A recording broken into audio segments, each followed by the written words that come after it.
and welcome to this episode of Spotlight with Sandhya. If you are asked to name the fashion guru of India, the name that springs to mind is that of Prasad Bidappa. He's groomed many a model who's risen to great heights, and he's worked with several brands and designers and made them famous as well. The arbiter of all that's cool and fashionable is now working on a project that's close to his home and his heart.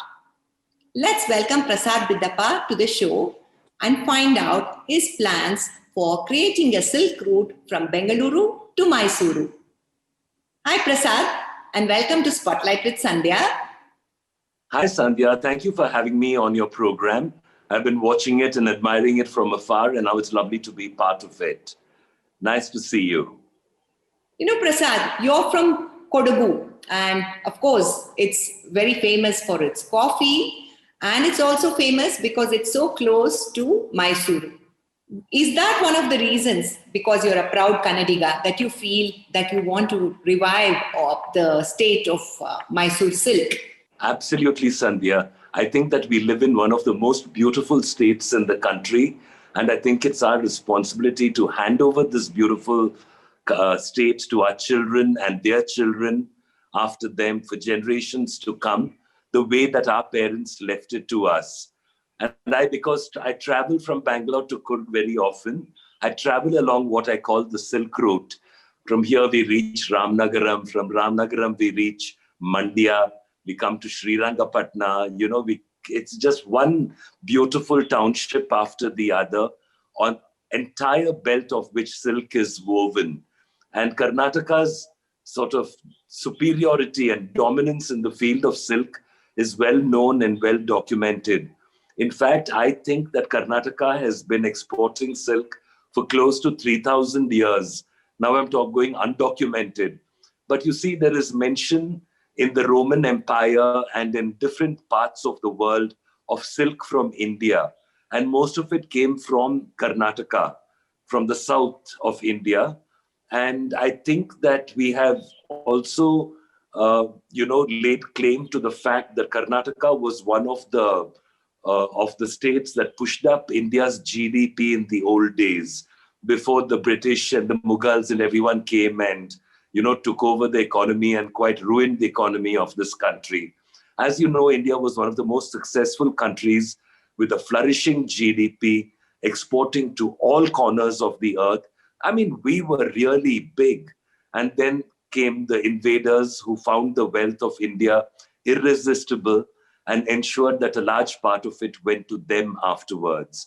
And in that confusion, I think silk of Karnataka suffered a lot because the British were always trying to push their fabrics down India's throat. And when they discovered powerloom weaving, there was no stopping them. Then they began to become the biggest suppliers of textiles to the world, replacing India, whose beautiful handmade arts and wonderful handwovens were till then the biggest thing that you saw, even in Britain. You always read in Georgette Heyer novels about the muslin dresses the girls wore. Those were all muslins from India that we are talking about.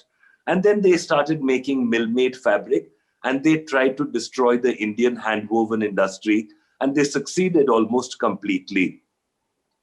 And this was done in two ways. They taxed us very heavily for any production of handloom, and they destroyed our looms also. So this created a vacuum in the silk business and in the cotton business out of India. And even Indians started wearing British manufactured textiles. Like, it's an old joke of mine that I have repeated before about how you look at any of our ancestral pictures and our grandfathers and fathers are always suited and booted and wearing sort of, three-piece suits and woolen worsted kind of suits.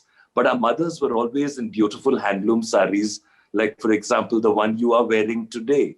The women of India never gave up handloom, and that is what saved.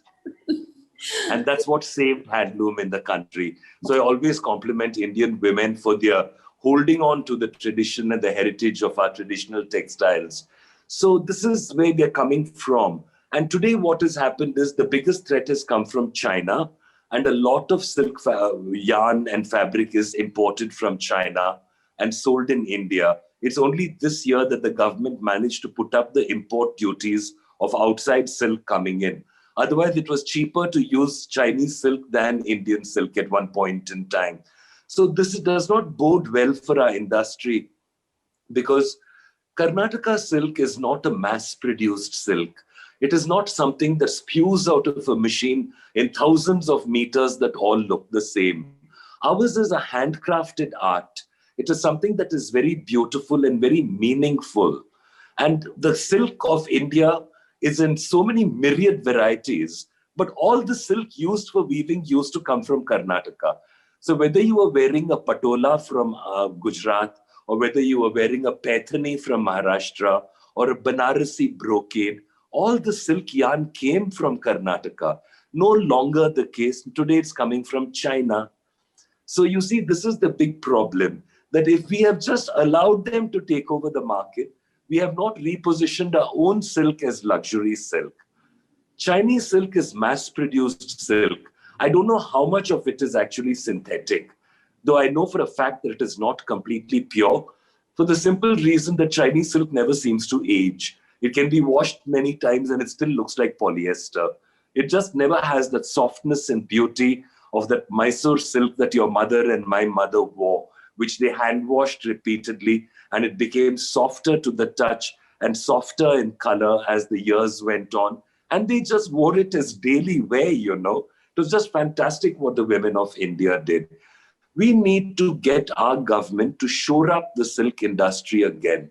Because if you look at the entire supply chain, like I say, the Bangalore to Mysore silk route, you see we grow silk cocoons, we farm silk cocoons, we farm cotton, we farm wool. So the agri-industry is as much a big part to play in this whole thing, that if you revive the silk industry and the cotton weaving industry, you're actually reviving a large part of the agricultural industry also. So that's where it all begins, the supply chain. And then it comes to us for spinning and weaving and dyeing. Printing is done in Bangalore. Printing is also done in Srirangapatna, in Mysore, in all sorts of places. Why can't we relive the history of these fantastic times and get the silk belt going again, of getting the government to give us large investments to revive the industry, and also of creating such interesting and beautiful things along the Silk Route? Why, for example, could Mandya not have a charka spinning institute? Why could it not have a hand block printing institute? Why could it not have a hand weaving institute? Today, young people from all over the world want to learn these arts, especially from sensitized countries like Japan. They love coming to India and looking at our textiles, our processes, our tie and dye, our bandhani, our exquisite weaving skills, and they take it back as a tourist experience. So we need tourism to also understand the need to create the silk belt that I keep talking about so much, and saying, yes, let's do it. And I'm sure that tourism will go up by at least 10 to 15% every year if we are offering such beautiful experiences. And they could offer other experiences also, the Bangalore experience, the Royal Mysore experience. Mysore is still such a beautiful city, so much to see, so much to do, and still very much the center of the silk industry, of whatever's left. But that is the sad thing, you know, whatever's left is not how it should be. Prasad, let me just get into a little detail about how, the Mysore silk became so famous.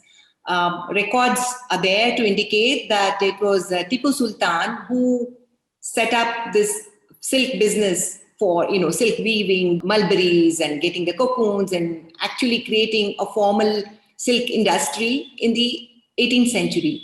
And then it's, like you pointed out, it seemed to have taken a beating during the British regime, though in the early 20th century, Nalvadi Krishnaraja Wadiyar created this silk factory in Mysore, basically to make sure that the royals of Mysore and their army could wear the silks that they had seen in London. But over a period of time, of course, post-independence, it's become the government silk factory, and then the government arm, Karnataka Silk Industries Corporation, owns it. It also owns the GI tag for Mysore silk. But currently what you're talking about is a more generic name as Karnataka silk.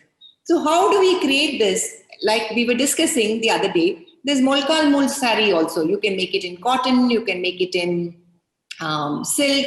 There are so many different kinds. Silk. Yeah, hand woven stuff. So I think it's a larger movement that you're talking about for handmade, right? And how do we do this? I find it really ironic, I mean, once upon a time, the silk was supposed to be for the royals, and then it became available to the commoners. And now that anybody can buy it, why has it fallen into doldrums now? I mean, what could be the reason? I think actually what you're talking about from Tipu Sultan is the more modern history of silk. Silk existed 1,000 years before Tipu Sultan. He revived it. To a certain level, he revived it because before that, for about 200 years, there was, I think, very little silk being grown in Karnataka. But he did bring in many varieties of silk and he revived the thing. And like that, this government, like Tipu Sultan, should start the second cycle of revival by creating large sericulture farms, by supporting the industry to ensure the farmers get a good price every year, which makes it worth their while to follow sericulture, to give the cotton farmers a new impetus. You see, in India, we have a local variety called Kala cotton, which uses very little water, instead of which we are growing the long-stapled Egyptian version, which is so thirsty for water that it just drinks up tankfuls of water. It reduces the water table wherever it's grown. We need to go back to the old ways of rearing cotton. And then for the sheep farmers who rear wool in Dharwad and in northern Karnataka, we need to bring all these organic materials back under the fold by encouraging the farmer to invest in the process of looking after what they do. And then we need to create a lot of encouragement for the spinning industry, for the weaving industry, the dyeing industry, the printing industry, and thereafter the retail industry. I've heard figures that say that if you calculate the entire supply chain of khadi, handloom, handwoven fabrics, arts and crafts of local areas like our bidari and sandalwood carvings and all the other beautiful things that we do, that it would account for almost 20% of the population directly or indirectly involved in the manufacture of traditional textiles and traditional craft. Is it not worth looking after? Yet today in the Prime Minister's Skilling Program, which is a superb program, it teaches young people about skills that they can acquire to make a good life for themselves. But why are there no hand skills in this skilling program? We need to respect the skill of the hand. India is a country of handmade. We are a country where the hand arts are so myriad and so wonderful that nowhere else in the world do they even have them anymore. India is the last country with this variety of hand-loomed textiles. We are the last country with this variety of dyes and vegetable dyes and printing techniques, dyeing techniques like bandhani and leheria, the tie and dye, all the various things that go towards it. If the government can create this impetus from the agriculture to the spinning, to the weaving, and to the retail industry, we would be just creating employment and wealth for lakhs of people of the population of Karnataka. I think that you raised very, very valid points, and I do hope that someone in the government will take this up very seriously. I also admire you for working so much with people who are espousing the cause of handmade. You're working with the Charaka project with Prasanna, and you yourself created this saris of memory project to make, us all respect and remember the saris that our parents and grandparents wore. And I hope all of that leads into a revival and the creation of the silk route from Bengaluru to Mysuru, which is going to be lovely, a pleasurable route to travel down. Thank you so much for joining us today, Prasad. Thank you, Sandhya. And to our viewers, thank you for watching this episode of Spotlight with Sandhya. Please do comment, share, and like this episode. You can also listen to this as a podcast on Spotify.